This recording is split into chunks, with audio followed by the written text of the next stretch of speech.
Little Dorrit, Book 1, by Charles Dickens. Narrated by Peter Silverleaf. Chapter 1. Sun and Shadow.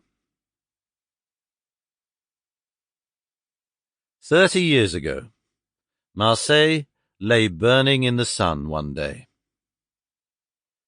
A blazing sun upon a fierce August day was no greater rarity in southern France then than at any other time before or since.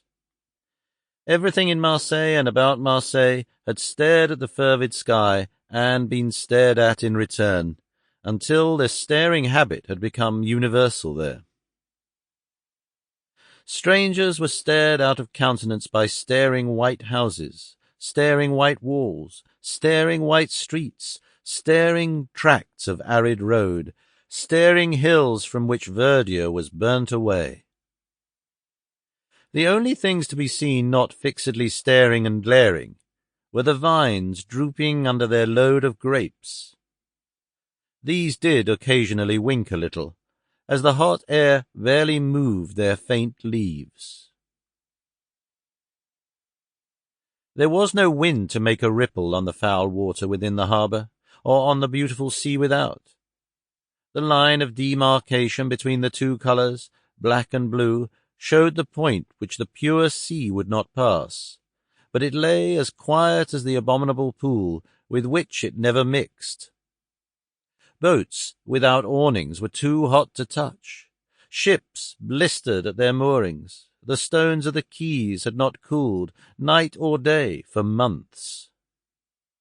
Hindus, Russians, Chinese, Spaniards, Portuguese, Englishmen, Frenchmen, Genoese, Neapolitans, Venetians, Greeks, Turks, descendants from all the builders of Babel, come to trade at Marseille, sought the shade alike, taking refuge in any hiding place from a sea too intensely blue to be looked at, and a sky of purple set with one great flaming jewel of fire.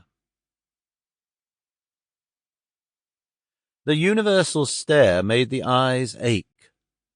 Towards the distant line of Italian coast, indeed, it was a little relieved by light clouds of mist, slowly rising from the evaporation of the sea, but it softened nowhere else. Far away the staring roads, deep in dust, stared from the hillside, stared from the hollow, stared from the interminable plain. Far away the dusty vines overhanging wayside cottages, and the monotonous... Sample complete. Ready to continue?